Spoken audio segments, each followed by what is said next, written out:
Right at it. Right at it. Oh, he's done it again. Just as he did at the John Deere for his first win.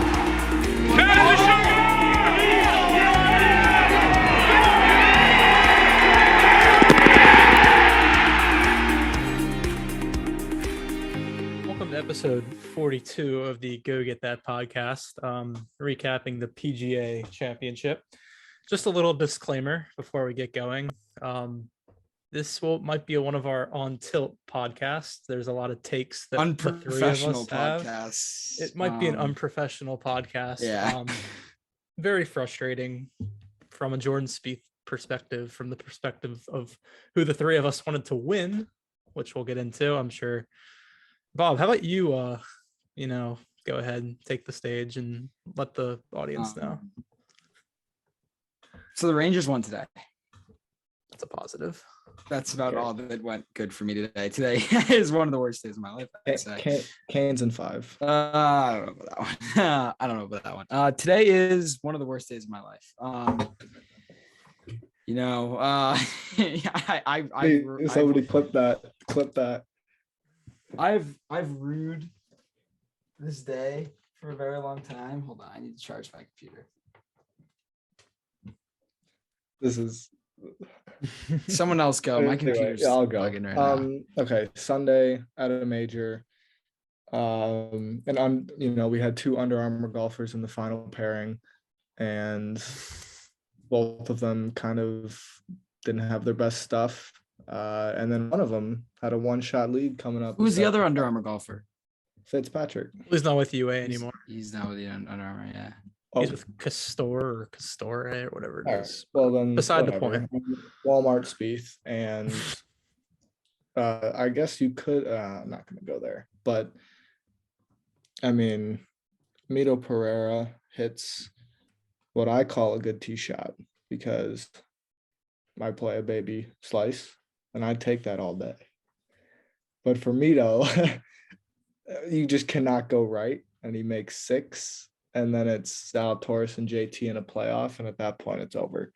I don't have. While it's like weird, and it's obviously not my favorite winner, I don't feel as strongly about it as my 2 partners in crime up here. So I'll let Bob get back to his. My computer is really bugging right now. You're good. My computer might die in a second. So I feel bad for Mito because look, he wasn't as lucky as the winner who hit twice. He hit a tee shot on 18 that very fortunately did not find the creek down the right side, and his big win at the Players last year notably got very lucky on the 18th hole by not going in the water either. But I'll say it straight. Bob and I are not the biggest Justin Thomas fans ever. And we'll give you some backstory as to why. We didn't want him to win today, but at the very end of the day, to keep it a little bit professional here, he shot a wonderful round of 67 today, and you cannot take that away from him. So one more thing before I want to add a couple quick things before you guys are. Probably specifically Bob goes on. It might be a filibuster from Mr. So first off, JT was the harder wave, and he went out 67-67. He battled back from his Saturday, and he's been actually low-key very, very, very good this year, and he didn't have a win to show for it. Who? JT. Like strokes gained wise. Which I wasn't. And just didn't win. And he got a very lucky win today, but in a sense, he kind of, the way he had been playing would suggest that he would have had a win by now. And he just happened to get a major fall into his lap, and it is what it is. But I'll drop those little JT nuggets before Bob goes on his.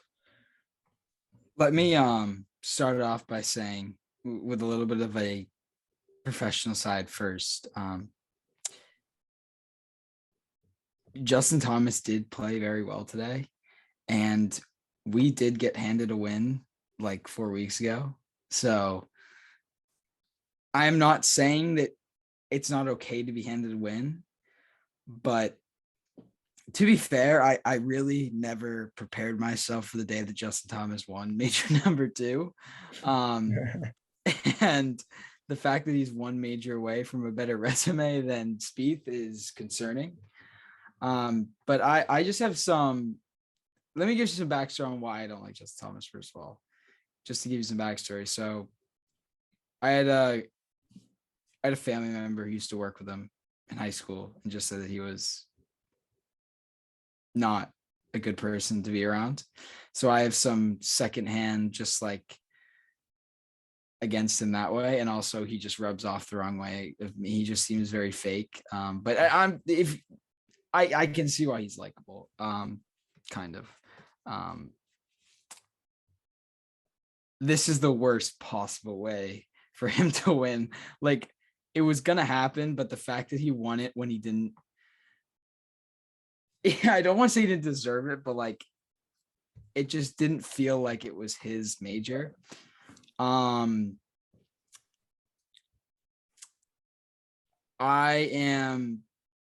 cannot believe he shot 3 under being 7 back and won the golf tournament. That's ridiculous. Crazy. With 8 guys in between him and the top. And he was just T10. He got a lot of fortunate bounces. Like, I mean, the fact that didn't he make a 70-footer? Yep. He had What a hole? shank and he made a 70-footer. He did have a shank. And it all added up to 67, and that was enough for a playoff. And he almost didn't even need the playoff because Zalatoris made a clutch 10-footer This is on the killing me. 72nd. This is absolutely killing me. I don't think you guys understand. Like, imagine like Justin Thomas is probably, it's also a competitive thing too, where just like, I don't want to see him be better than Spieth ever. That's my whole thing. And it just rubbed off wrong. It just rubbed off wrong on me when everyone was saying that Thomas was better than Spieth during Spieth's slump, because of the fact that Thomas still had literally no resume that could even hold anything to Jordan's at that time. He has a resume now that can hold to Jordan's. It's not better, but it's close. I want to say something before you go on. We are diehard fans of Jordan Spieth, and a lot of you that watch this, most of you probably are also diehard fans of Spieth. You are delusional if you don't think Spieth wants to finish his career with a better resume than JT. It doesn't matter if they're best friends. It doesn't matter if they room with each other on the road every week. Jordan Spieth wants to have a better resume than Justin Thomas when it's all said and done. So, like, people are getting on me and Bob, and I think you even too, a little bit, Dan, for us being unhappy on Twitter following JT winning. We want Jordan to have a better resume than JT.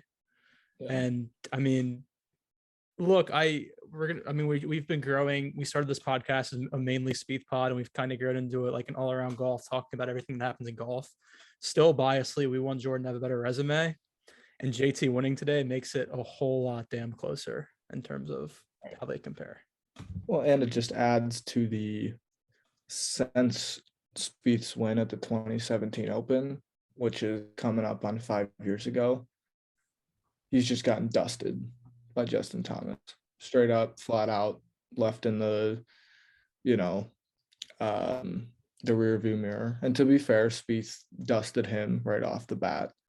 And if you put them together, Spieth's probably ahead, but it's by, he's definitely ahead. He's still ahead.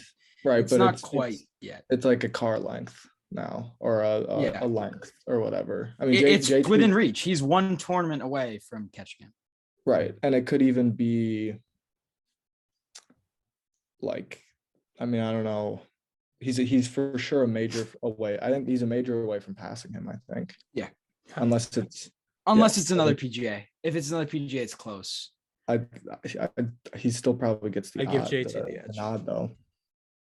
Fair. Unless Fair enough. I do think then, that winning 3 different majors is a big for his case, but yeah. I mean, if he wins a Masters, an Open, or a U.S. Open, then it's without a doubt. Yeah, it's chops. It's annoying because you look at some of the ways that Spieth has lost some of his majors. He had a tree branch on a pretty good strike. It was a little pull, but like he was fading it back in the fairway at the Masters. He basically played probably the best tournament of his life and lost in 2015 at the PGA. And then Justin Thomas down the stretch literally basically missed putt after putt after putt and then still got in the playoff. Which is annoying because like I just have not got to see that much speed yet. It's just I mean that's golf, right? That's golf. But it's annoying because Jordan said this, and this is us being complete bias here. And we can own up to that very easily. It's annoying that Justin Thomas wins a PGA championship like this and Jordan gets a PGA championship in 2015. Like that happens. It's just like, it's us being whiny about it because because we know that some people will listen to it and put up with it. Like that's the fact of the matter. And we understand a lot of you people like JT. But it's Congratulations. Yeah. It's from the standpoint that like, and I'll say this to one more point. Like, just because Jordan Spieth is best friends with Justin Thomas does not mean I have to like Justin Thomas. Yeah, that's nailing that right there. Like, I don't wish anything bad personally on Justin Thomas whatsoever. So from a pure golf perspective, I don't like to see him win. And I just, the way he won really got to me just because it was just like so. And first off, hats off to Mito Pereira for that interview. That was really impressive. Spieth did that in 2016. And that's always one of the moments that like you look back and is like, I was very proud to be a fan of him. Mito Pereira gained a fan in me today for that. That was very impressive. And what really is something that will live in his nightmares for the rest of his career if he never wins a major. Oh, for sure. That don't mean to cut you off, but like that's probably the chance of Mito Pereira's career. Like that is the singular opportunity in his life to win a major. He's pretty young. He's pretty young, right? But 27, I think. Yeah. But he's not a superstar. He's not at the level of somebody who will be winning. Like Zalatoris to me seems like he's got a major or two in him. Yeah. And I think even Cam Young has a major in him. Pereira, like I look at Mito Pereira today, and that was his chance to be Y.E. Yang or Bob May or someone who got there and then never did anything else for the rest of his career. But you're known. If you win a major, you're remembered. Right. That was his chance to be Rich Beam. And if you like, it's better to be remembered as that guy who was a one-hit wonder than a no-hit wonder, right? That was his chance. Well, right. And I think, and it just not to cut you off as well, but like he played the best golf of the week for 70 holes, which is really, that's gotta hurt. Like that's gotta hurt. Yeah. Especially since that's his first time ever being anywhere close up there. Right. And you saw Neiman, that was really sad because he was like their best friends, and that it was heartbreaking to watch because you saw Mito Pereira kind of go through the motions that he knew that this might be his only chance to ever win a major, and he was literally a par away. Yeah. And I think it sometimes gets lost in golf media because, you know, all the coverage is on Rory and JT and Tiger and Spieth, and they all talk about, oh, well, yeah, I've got 20 chances at this. And you only get 20 chances at winning a major if you are one of the best 20 players in the world for a sustained period of time. If you win a major, if you do something very few human beings have ever done, So for Mito, like it was a huge deal. It would have been a massive deal if Mito Pereira had won the PGA and had 5-year exemptions into Oh, that was a life-changing moment. exactly massive. And he hopefully and I think the interview is a good sign as to him being like tonight's gonna suck. I don't even know. Probably the next I don't week. even know But if it's just tonight's- like I feel like I feel like for someone like him, I don't think it's even going to begin to set in. I think after the round it really hit, but I think tonight it's all going to be sort of a blur.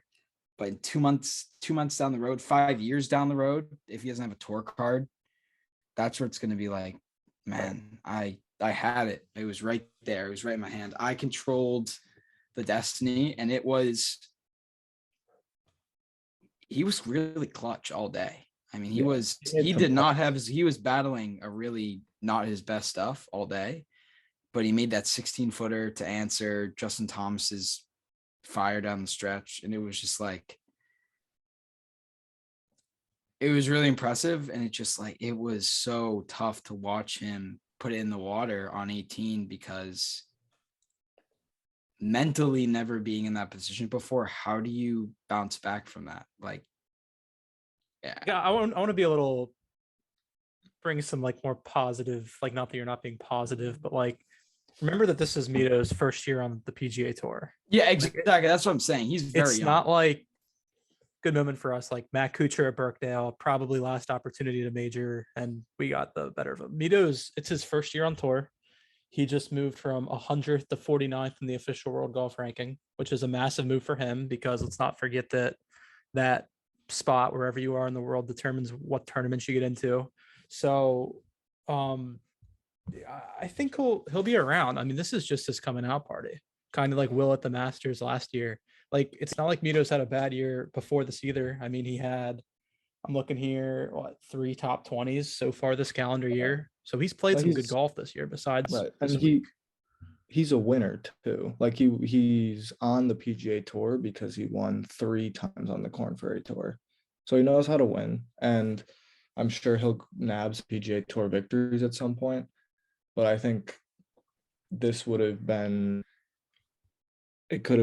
a massive trampoline in his career to kickstart what could be or could have been a multiple win punctuated with a major career that's getting kind of lost in today's game because you get all the stars. I mean, if you've looked at, I think Kyle Porter tweeted out the last like 24 or 28 major winners, studs. Like we haven't had a everybody- no-name win in a very long time. it might be since the unspeakable date in 2016. Like I'm trying to think of other I saw the list. It's pretty wild. Like I think it's Willett who was the last who was like The funny thing is I don't even think Willett was like that bad. No, Like he wasn't. of course either. Jordan gave it to him, but at the same time. Right. But Willett won't go down as a Rich Beam or Y Yang now. no, he won't. But it's like Willett's a big face on the European tour, like a big face. Like he hosts the Bedford Masters, and like True. I don't think he's a no name. I really don't. Well, he's not a no name now because he's got the Masters. But at the time, it was like, I don't know if he like- was either then. He wasn't. I mean, he moved to 9th in the world after he won the Masters. In America, he was. No, but that's my point, though. Yeah, All of the fair guys enough. that have won pretty much since then, the Koepkas, even like Molinari, he was like 5th in the world, and he won the Open, and he was there at the Masters, and of course Tiger wins the Masters. Phil, I mean, even though Phil wasn't playing good, and that was a shock, it's still Phil, right? And this time the leaderboard and then was setting up for a different kind of name, right? Somebody who's not at the current time a superstar, basically. And then JT kind of just he took it and it fell into his lap, I guess, in theory. Yeah, I want to get into Jordan a little bit, and this is a little bit why, from like our perspective, I think we're a little bit frustrated. The last 2 years, this year at Southern Hills and last year at Kiowa, were years where Jordan could have won and taken home the Grand Slam with his B game. You can't deny that. The stats will tell you that. And it's frustrating when Jordan both years, last year had no putter all week, and this year was just inconsistent the entire week. So, I mean, Jordan always says like he's always going to have hopefully 15, 20 more chances, but the quality of chances you're going to have, I mean, like look at Whistling Straits. Like he played way better that week than Phil played last year at Kiowa, or JT played this at week, Southern Hills yeah. this week. So it's frustrating from that Or perspective. arguably better than Jordan's played at a lot of the tournaments he's won. Oh yeah, It's easily. No, I think that is probably his best tournament. When you think Jordan Besides the losses, Masters 2015, I think you're right. when you think Jordan losses, it's easily 1-2, 1 Whistling Straits, 2 Northern Trust against DJ. I mean, those are easily the two best he's played and hasn't won. 2020 opens up there too. Let's Yeah. not get sad now. But yes. Yeah. Well, no, I like your point, Jordan, because when Spieth says that about, oh yeah, I've got 15, 20 more chances, it's like, not really. No. You maybe have 3. Yeah. Where you've got a great shot to win. Maybe. And if you do that, that's an unreal career. Like, I know he's Hall of Fame already, but that's like top tier Hall of Fame if he has that many chances at majors. I mean, 3 great chances. And this was 5 Yeah. under was the winner, and Yeah. he putted like garbage Before- again. And it's just he hit it B. Like his tee to green was B. Yeah. And if his putter was B plus, he's He's there. playoff. Yeah. Putter was D minus. The thing at before best. we get into Southern Hills, because I want to touch on Southern Hills too, because I was getting a lot of crap for what I said, which I stick to. I still think it was You can have an opinion, exactly, but a very poor setup. But however, The setup was poor. let him yeah, go first. I'll and then we get can into it. decide I'll get into it. else. First, I want to talk about Jordan first, and the fact that this is 2 straight years that Jordan has had 2 courses that fit his game, tee to green, better than most of the venues will in the future. Yeah. That he's completely thrown away with a bad putter. And that's frustrating because you can't expect to win one of these when you're throwing away opportunities like that. So it sucks. Yeah. It I mean, you- sucks. you Looking saw back it. on this week, I mean, Jordan Spieth plays like he did last week. He wins this by 3 shots. It was just all he had to do. He missed so many putts, and it's just I don't even it's getting to the point where like he's almost exactly the opposite that he was of the Spieth we know. 19 Where he's speed. driving it. 19 Yeah, speed. like he's exact like he's not the guy who makes the putts that bails him out anymore. It's the exact opposite. Yeah. And Well, we can touch on the driver too. I that think the was bad. driver was a lot worse this week than it has been recently. It was but really still, good today. I don't. It was really good today. It was, yeah, I'd Um, agree. It was worse than it's been lately, but it was still good enough to win the tournament. Yeah, It Yeah, I was agree. one club. that was one of my key. That was one of my non-keys. I was like, you can get away with an okay driver here, and that's what he did. It wasn't the driver that kept him out of it. But just a lot of missed opportunities, and again, as Dan said, you're not going to get that many chances. I mean, we'd be lucky to have 3 PGA Sundays in the rest of his career where he has a chance. Right. Where Yeah. he's within 3 shots. Yeah. Lucky. And even then you have to convert. Right. And we're thinking about how we always talk about Frisco, about that's a course built for him. Mhm. That's 1 year. Maybe. He doesn't have it every year like he does Colonial. Yeah. He's only got 1 shot at playing Frisco to win. 2. 2, because Frisco will be there every 5 years. The PGA will be there every 5 years. So 2. PGA is going to be at Frisco every 5 years. Yeah, it's their home. Frisco's their new headquarters too. You got to remember that.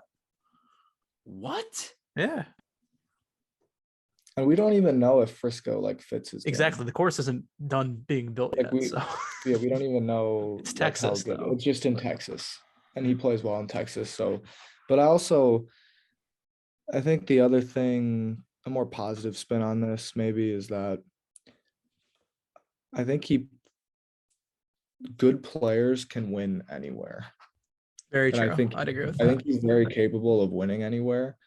So like even Oak Hill next year, like I love Oak Hill, partly because it's in like those old Tiger Woods video games, Yeah. and I just think it's sick. With Like, the game he has right now, he can win anywhere if he gets a putter that's mediocre. If you're Like, a top literally- 10 player in the world, you can win anywhere. Yeah, you can win anywhere. So I'm not going to count him out at any of these places. This is kind of non-PGA related, but it was weird that he won RBC right out of Valero Masters RBC. If you'd probably say RBC is the one you'd least think he would win. And then out of PGA Open, US Open, you'd probably argue US Open's the one he'd least likely contend in. But I kind of have a feeling he's going to be there at the Country Club, which would be awesome for you guys because I know you guys are going to be there. But it seems to be like, I mean, who knows where the putter's at? But he's had what, 4 out of his last 8 have been positive, which is bad, but it's also like better than it was.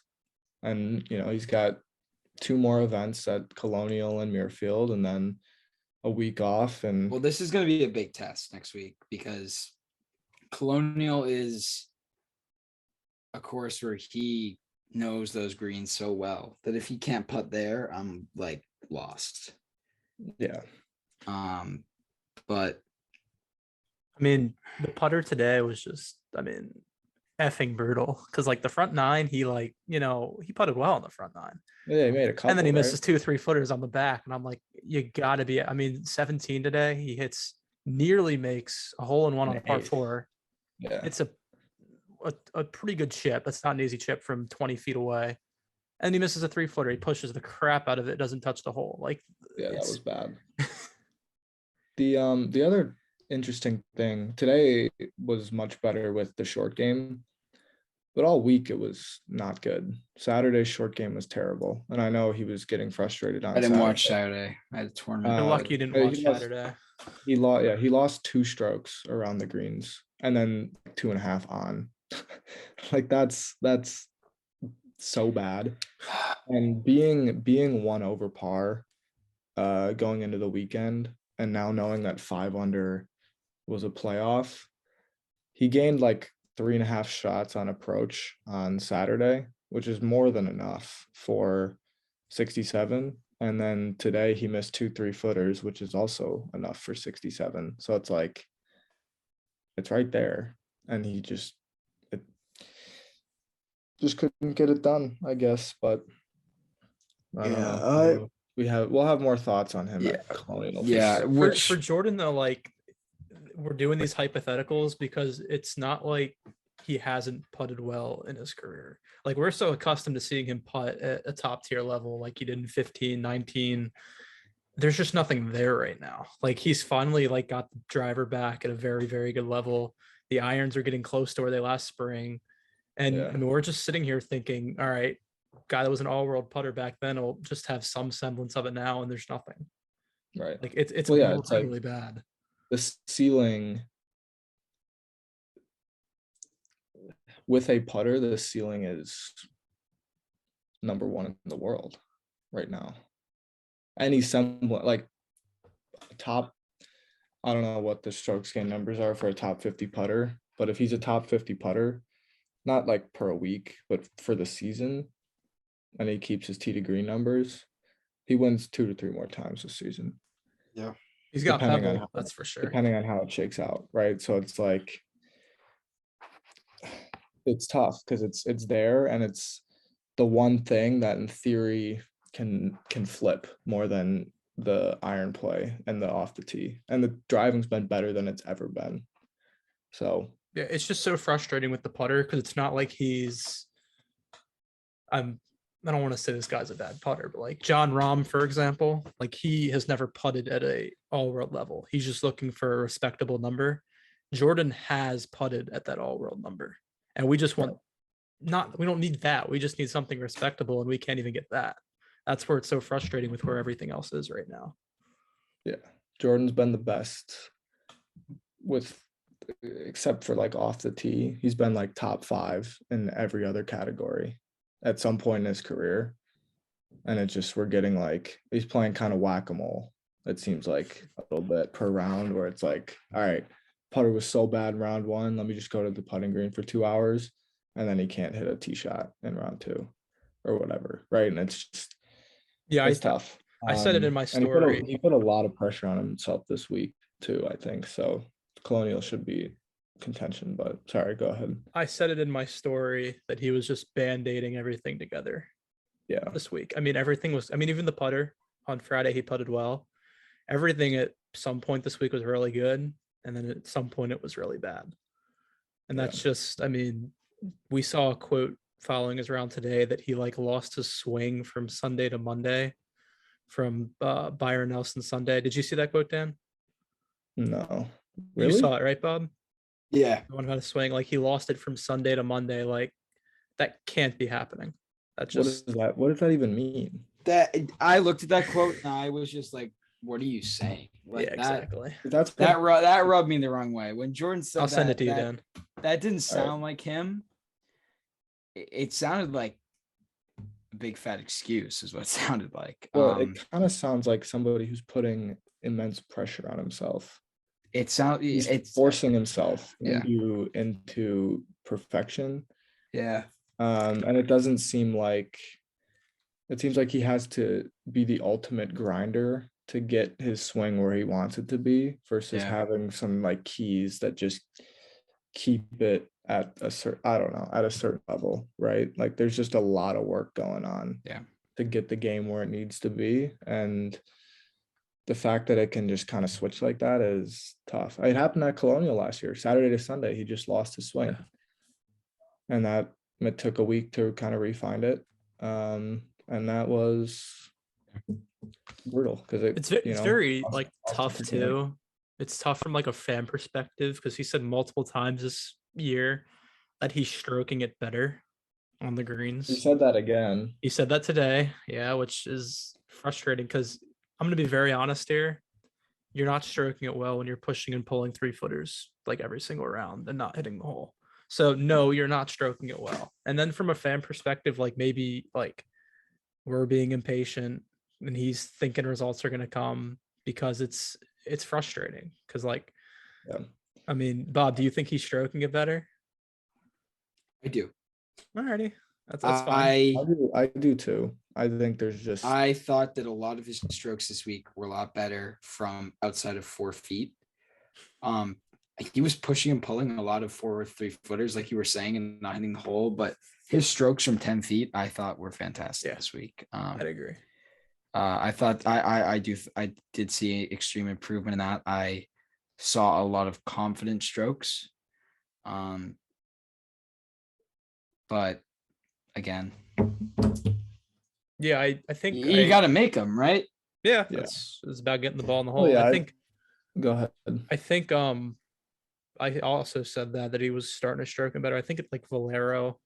I think from outside 10 feet, there's definitely improvement, but you just cannot be missing the amount of short ones he misses and expect to win golf tournaments. Oh, yeah. It's almost like a bad thing that he hits it so close. Like I feel he might be better if he just hit it to 20 feet every time instead of 5 feet. Cause it's like, it's weird because he's so good at reading the last few feet on longer putts, right? The last, like, what's it going to do when it gets near the hole? But then when it's the actual part where it gets near the hole, like when the ball's already there and all he has to do is do the last little bit, he just, I don't know. It's mostly stroke though. I thought he read most of them At least from 3 feet. I felt like, yeah, that's the proper line on the ball. You just hit a not very good putt. So We have I a don't friend. even, Sorry. I don't even know what to say about the putter anymore, to be honest. Yeah, and then we have a friend, Mr. Ryan. From 3 feet, every time Jordan misses, he literally just says slam it in the back of the damn hole. And I'm kind of at that point too. Like every 3-footer, I mean, he's taking so much time to read it. Just slam it in. So That's my opinion. I don't know what don't yours is. quote me on this, but I know it was a PGA Tour player, like a proven winner, but I think it was Brad Faxon who said this. He knows what he's talking about. Who knows what he's talking about in the playing? He said that every single course on tour at the speeds that they're running now. This is not talking about his day, except Augusta National. Any putt inside of 3 feet, you can play inside the hole and make. Yeah. He said that Augusta National is the one exception, but if you're hitting with the right pace, I'm sorry. Maybe that means every few tournaments you 3-putt from 3 feet, but in the long term, that's going to produce a lot more makes. Like, I just think about all the putts he leaves short in the heart from long range, even just because he doesn't have the guts to get there. Think about all of those putts. How many strokes he gained if he got every single putt to the hole, even if it meant every few times he 3-putted. Like, he would gain a lot. Like, his ability to leave putts short in the heart is ridiculous. I've never seen someone have them so online. Like, it's so annoying, but you can't make them if you leave them short, especially on uphillers. It's so annoying when you leave uphill putts inside 25 feet short. Yeah. I think that's part of his just like, my speed is so dialed that I'm going to leave it 3 inches past the hole. And then But you're right. I think he just he leaves a lot of putts in the heart, and it's tough. I'm going to give him the benefit of the doubt a little bit, because I think at the Century he was like, I'm swinging it the best I've ever, whatever, and it took a while, but we've seen like he's probably swinging it, at least through Valero, RBC, Byron Nelson. That's an elite 3-week stretch right there. So I guess the putter's just getting ready for the Country Club and St. Andrews. There is one more thing I want to touch on Jordan before I get into Southern Hills and before I fall asleep, because I got no sleep last night. I have over the years, especially through being on Twitter, like I feel like the Spieth hate group has grown. Do you guys agree with that? There's a very distinct group of people who devote a lot of time to another player that have a very large hatred for Spieth. So I'll leave it at that. I'm just talking about the people who like call him whiners. Well, that's ridiculous, but go on. Today was the first week where I kind of saw their point. Really? Hear me out here. Saturday was pretty brutal. He was blaming way too many shots on the wind this week. At some point, you got to hit it. You got to step up and hit the shot. Like, other people are not being bothered by the wind every hole. And maybe that's just his way of being like, if I blame it on the wind mentally, I'm not going to get down on myself, even though at the end of the round I can reassess. Maybe that's just how his mind works, and that's fine. But I totally get what people are saying listening to that round, either Friday and Sunday, where it was just like, dude, like, you shanked it. Like, the wind couldn't have helped you there, buddy. Like, it was, too much, a little too much of where I could see what they were coming from. Like, every bad shot was on the wind. You see what I'm saying? Yeah, that's fair. I mean, I think I mean, like, look, if you want to have that perspective, fine, but don't call him like names. Like, I hate this guy who whines after everything. He's a effing B word or other stuff like that. Like, we have players on the tour who literally cheat on a weekly basis. Mr. Reed. Like, I don't get how that guy has fans and you're going to hate Spieth. I mean, like, what are you supposed to do? If he gets gusted or something, you're just supposed to keep walking like in a straight line. Like, of course I'm biased because I love Spieth, but like, who cares if he complains after a shot? Like, how does that affect you? Like, are you really going to get pissed off because a guy he's a little upset that something happened to his ball in the air? Like, that's just my point of view on it. Yeah. I think I can see why people get annoyed. Like, and I've been able to see that for a while because he just says stuff after every shot. And it seems, like he's projecting the blame outward. But I think he's just like, my view on it is he's so locked in / weirdly in touch with everything that's going on that when he hits his ball in the air and the wind, it's not doing what that picture in his head said it should do. There's like he needs to say something. And maybe you take that as complaining, or maybe you just take that as, well, like, I think it's kind of funny is not the right word, but I think it's interesting. I think it's entertaining, clearly. And that's why, I sit up here and I do what I do on Twitter. I guess the people that think Spieth whines also think we need more people like Patrick Cantlay on tour who barely talk at all. So that'll grow the game.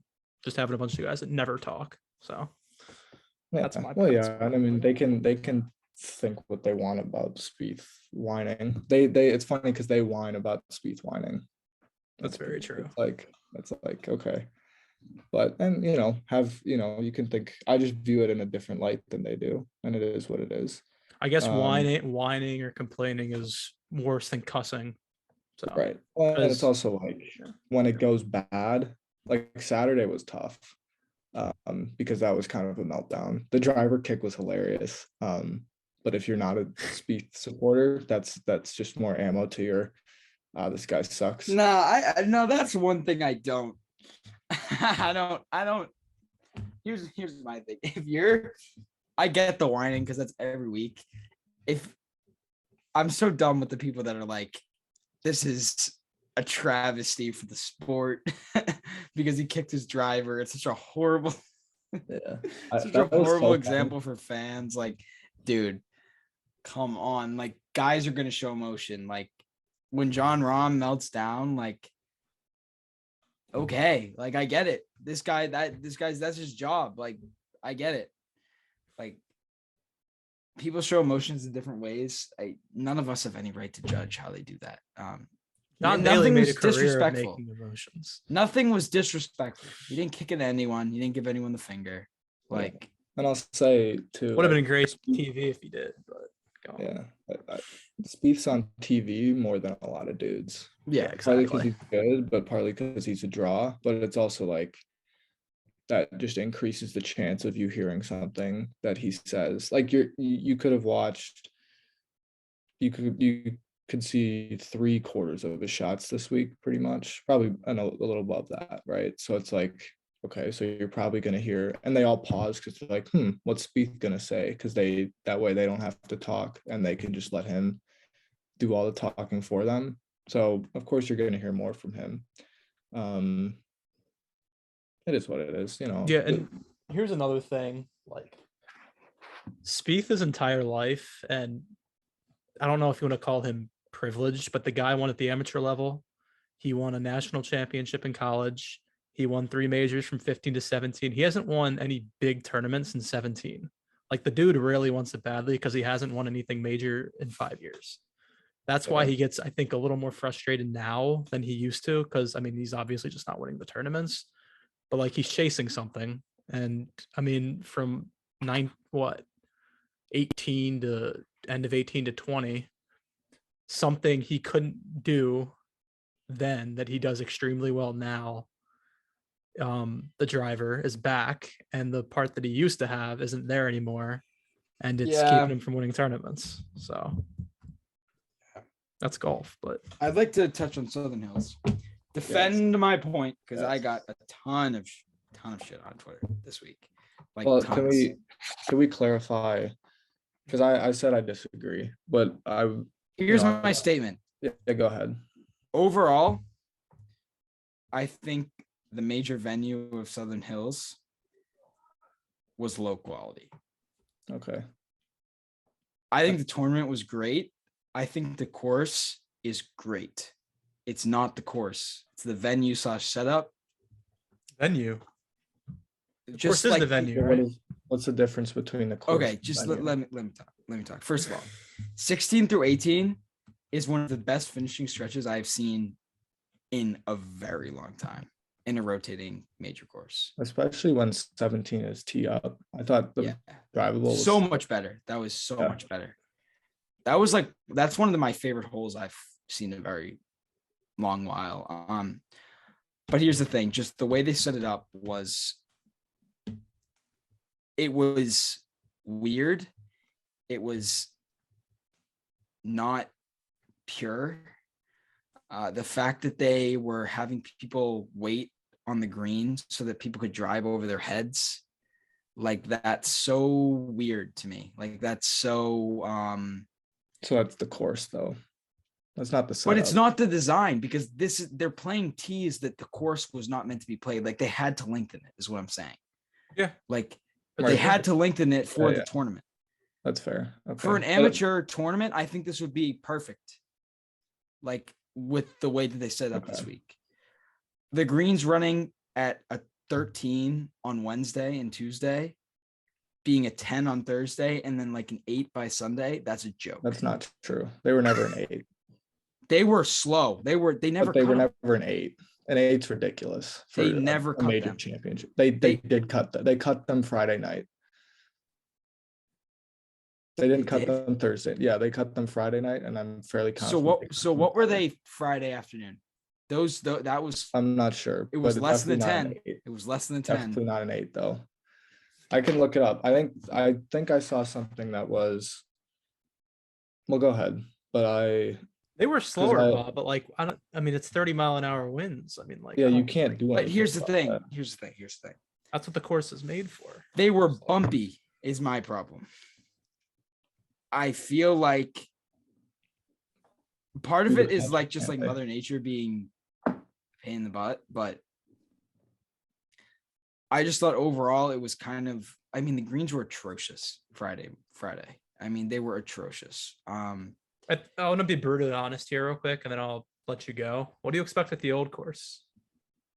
Do you expect What? those things to be pure at the old course in July, or The old course is fescue though. Like, fescue greens are like the greens over there, they're meant to be running at a 9. Like, at what were they at last year at what was it last year? St. George's. St. George's? St. Probably George's. something in the same vicinity. I It mean, was something like 9, I think. It might have. They might But have. that's a been completely little, different type of grass. They might have been a little quicker because it was less wind. Like, it was meant to, like, that's how they play it over there. Those greens at Southern Hills are not meant to be played for a major championship on those slow greens. when you get the win, they don't really have a choice. Like, They didn't have a choice, but that doesn't make it any less bad. but you can't criticize them when they didn't have a choice. is what I'm I saying. but I am, because it was a joke. Friday was a joke. That's. It happens to be the day that's- Jordan putted well too, which makes it funny. But That does kind of make it funny, but like, I think the greens were. I feel like the fact that they were really speedy earlier in the week and then they slowed down was just more of my reason for concern. At least give the guys 3 days to practice on bumpy greens if that's what you're going to go with. Well, but I don't think they knew they were going to go with that. There's no way they had no wind forecasted whatsoever. No, that's fair. But it's also like part of a major championship is overcoming the stuff that occurs on the course. And just because Correct. the greens weren't perfect one day at a major, I feel like doesn't like it's not ideal, but it's also like, what are you gonna do? That's the way they have to do it. It's the way they had to do it. I really think that it was more the bumpiness, like roll them at least, like get them, like they were like But there were like if they patches. rolled them, I think they'd have problems. In the morning, I thought they would have had some problems. I don't. There has to be a solution where you're not playing a major championship on a 9-step green. With that grass, there's a difference between grass. What were the greens this week? Like bent? I think so. Yeah. I can't Like- find the stimp, but I'll look. I'll keep looking. Twitter might have it. I want to go look something up real quick, but I'll talk on the course a little bit now. I thought one thing that definitely was, I don't know if it was an underrated part of Southern Hills, but the rough I thought was perfect. Yeah. Perfect. I agree with that. The rough was at a length of, well, I think it was 2.5 inches. It was playable, but if you were playing from it, you couldn't get close to pins or a lot of pins, which is the way it should be because it was penal, but you could still advance the ball. It wasn't USGA rough where it's just a hack out. You could play from it, but it was perfect where it did serve as a penalty. agree. The around the greens I thought were good too. Like fit the rough around, like the course played. If you hit it into the rough, there were options for you to bounce it onto the greens. And then, but if you hit it too far, you could run off and then you'd have, kind of a tricky pitch back up the hill. And I thought it was clearly it was challenging because they finished at -5. Yeah. Which I did not expect. And I thought, they did a good job of kind of managing. I mean, it was tough with the difference in splits, right? To kind of manage, the setup of the course, given that the weather was going to be drastically different come the afternoon or from morning to afternoon. But I thought the PGA did a pretty good job at setting it up to make it where JT's 3 under on Friday was a really, really good round. Yeah. And that's how it should be. I just want to go back to my point. Like, I'm fully aware that there were very limited things they could do, but I feel like the weather is part of how you judge. Like, I judge everything as a whole. Like, it just rubbed off on me wrong. I hated how drastically different the green speeds were throughout the week. It just rubbed off on me the wrong way. I didn't think that is. I just thought it was really weird, and I really disliked the tee boxes. It played -5 this week. Like, I would have much rather, like, it gets people out of rhythm when you have to like wait on the green. Like, that's so weird. You don't see it anywhere else to have it that bunched up. I think it was just really, I think the setup was, I'd be okay if they didn't go back to Southern Hills until they at least rolled the ball back where they could play the course from its normal tips. I think that they could have played it from the tips this week and it still would have been a fun tournament. Winner probably would have been what, -10? I don't think so.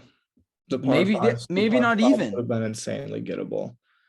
But how gettable? Because the only par 5 that wasn't was the only par 5. But so then that kind of also, like, how many greens did they actually have to hit over?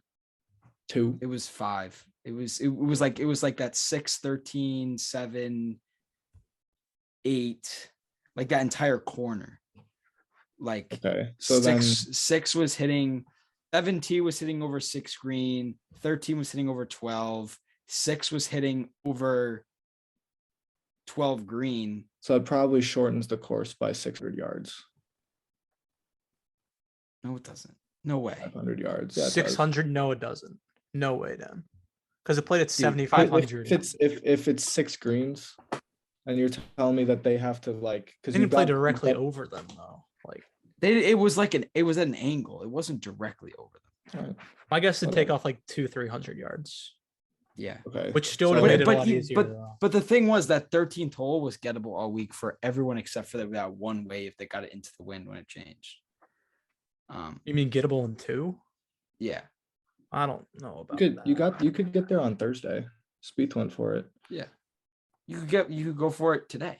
but 5 wasn't. Well, yeah, because they had the tees up 120 yards. Yesterday and they? today. Yeah. Yeah, yesterday and Oh, I today. didn't know that. I don't know. Like hitting over greens is weird. I can't deny that. But I playing it at 1,000 yards short, playing it at 200, 300 yards shorter, I think was, I don't know. Maybe it was doable. I think they just got a bad for playing it 300 yards shorter. I think it was we hear this all the time from the players. You got to have everything in your game working. I think this week you truly did have to have everything in your bag working because you had to drive it well. Because if you're in the rough, you can't control the spin. You need to place your approach shots well around the green with the runoffs probably weren't as, as significant as were advertised to us, but you still had to be pretty good. And then you need to make putts. That I really liked because like there's a lot of courses on tour where you do not need to have everything working. I think this week you really did to have a chance. And bunkers were actually hazards this week. Like if you hit it in a bunker. I love the bunkers. I will say that. I think the bunkers were great. Bunkers should be a penalty. Right. Yeah, Yep. I agree. Yeah. It's too easy. I think on tour fairway bunkers can be a penalty, but not greenside bunkers. They have no problems. They aim for greenside bunkers at some situations. Sometimes. Right. And it's like at some of those bunkers is less than 50-50. Which is why that 9th hole at the RBC is the dumbest hole on tour. It's so. Yeah. I don't know. It seems we like should rank dumbest holes on tour. It'd be a fun exercise in the future. There's two at Hilton Head right off the bat. That par 5 and that 9th drivable is dumb. 14 at Billerica. If it ever gets on tour. I like Southern Hills a lot. I wouldn't put it in like a top tier major class, but it was like here's my overall opinion. It was good. There are some courses that are just meant to be played from a certain distance, and lengthening it just takes away from the course.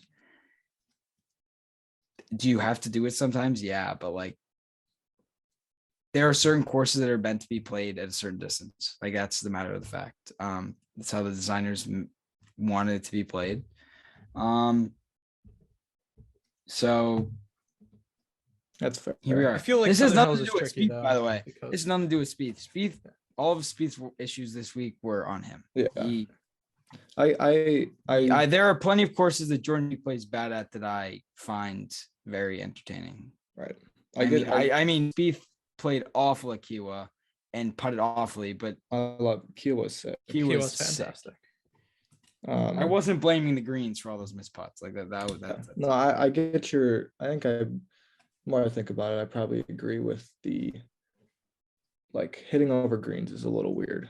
I don't think it was too big of a deal, but it does look a little funny. It was a Like, lot bigger of a deal Thursday, Friday. Why not when play it was it? groups of 3? Why not play it at 72 and then just have some different like pins or different kind of, because par 5s are just going to be gettable, but yeah, I don't know. But I hear what you're getting at. I think there's another thing, like, so to sum it up, I'm with you, Dan. I'd put it in the mid-tier Southern Hills of middle tier of I'm not putting it in like the atrocity PGA.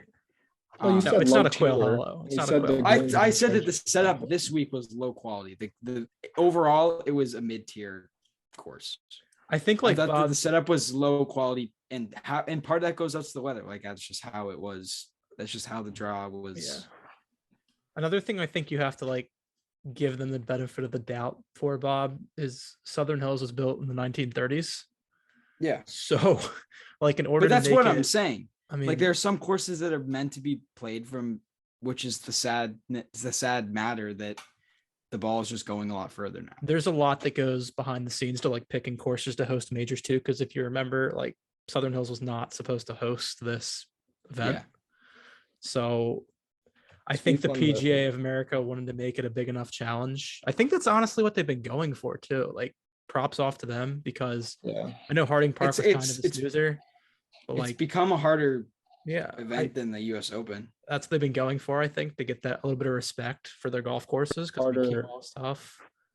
Go ahead, You said Dan. it's harder than the U.S. Open, Bob. Well, Recently, it has been. it depends where it's all course dependent. To be fair, Winged foot, Winged foot was. Here's my thing. Corey.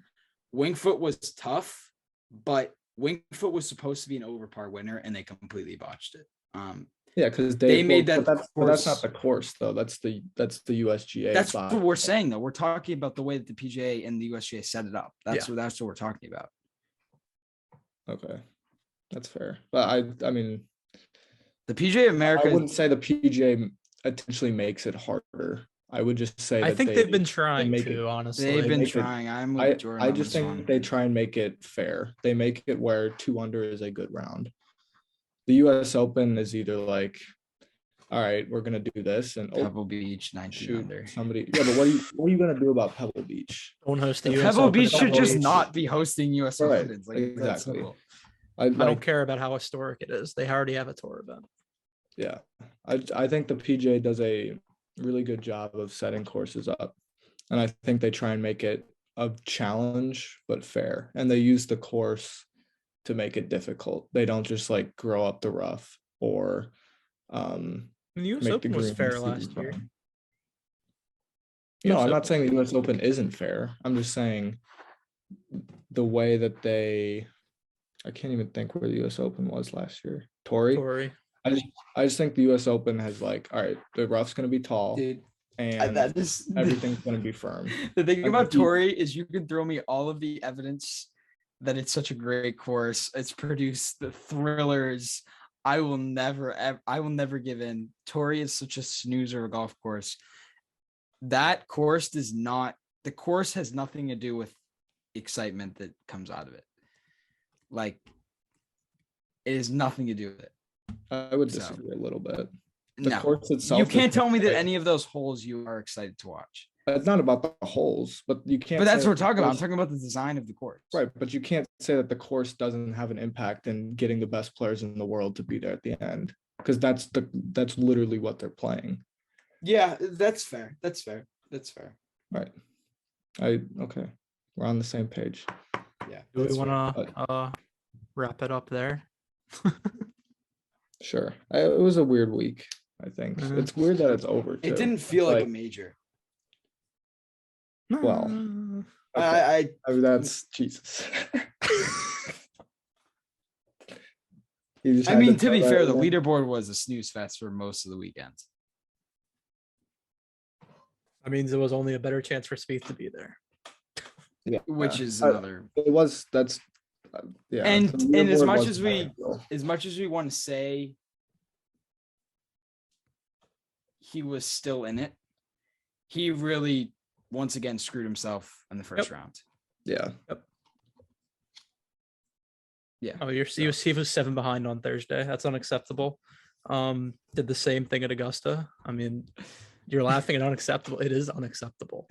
He did the same thing at Torrey last year. I mean, really, Yeah. Kiowa, he was going to need 3 fantastic rounds after that Thursday. It's whatever he's doing on Thursdays, it's got to switch because Yeah. it's frustrating. I know it's frustrating Bad. for him. And it's definitely for us. Right. And he can't. He just hasn't putted in any of these tournaments.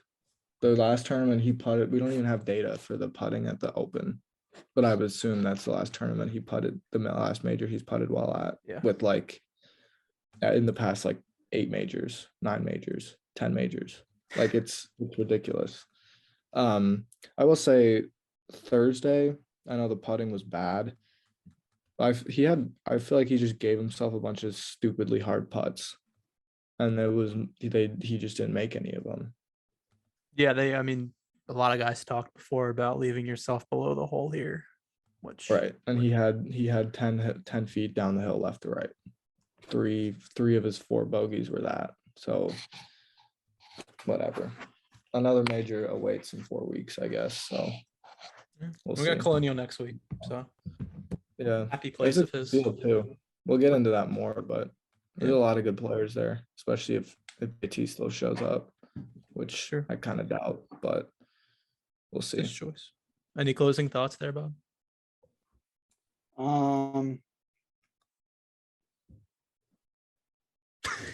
Oh, there's going to be slow greens this week too, actually, to get Bob excited because it's going to be windy. It's going to be raining Monday through Wednesday, and then They're not gonna have to slow the greens up though. it's going to be the weather app has the wind emoji for Saturday and But Sunday. the greens are not Southern Hills. The greens at Colonial are very Yeah, but regardless, slopes. if you subtle, flat. right, but it doesn't matter. But it does It could matter. be the They're not flattest gonna. green, and you could have wind, and it's going to oscillate. That's the That's whole not point. true. That's not true. Yes, it is. That's not true. It's That's very not true. If it's a flat green, it's not going to oscillate on 11 stimp, which is what Colonial usually is. Well, it depends on how windy it is. That's my whole point. It's not going to be 50 miles an hour. It's got the wind is- emoji app. That's That usually means 30. 30, but it's trees. There's all the Colonial surrounded by trees. Okay, we'll see. I guarantee you those greens are not going to be any. The rain might slow them up. The rain might slow them up. early. They're not going to have to intentionally slow them up. I will bet you that. 20 to I 30 bet you miles that's per fine. hour Saturday, Sunday. Yeah, it'll be a fun tournament. Colonial Wind is Which at- is fine. I think the wind is good for Jordan. Wind at Colonial makes it fun. But we will I'm get kidding. into I'm that. kidding. I'm kidding. By the way, the wind is. We've reached a point where wind is not good for Jordan. He Overthinks everything. Yeah. Yeah. We'll get into that. but The Colonial preview. Next episode. I'm tired. Most of the things I've been spewing today might not even be true. I don't even know. I haven't Take slept it with in. a grain of salt then. Yeah, but my takes about Southern Hills, I think are still. Their opinions. Yes, your you know. take about the greens is, it is what it is. We'll just move on, but I disagree. Fair enough. 'Cause Then. I think you're just arguing with.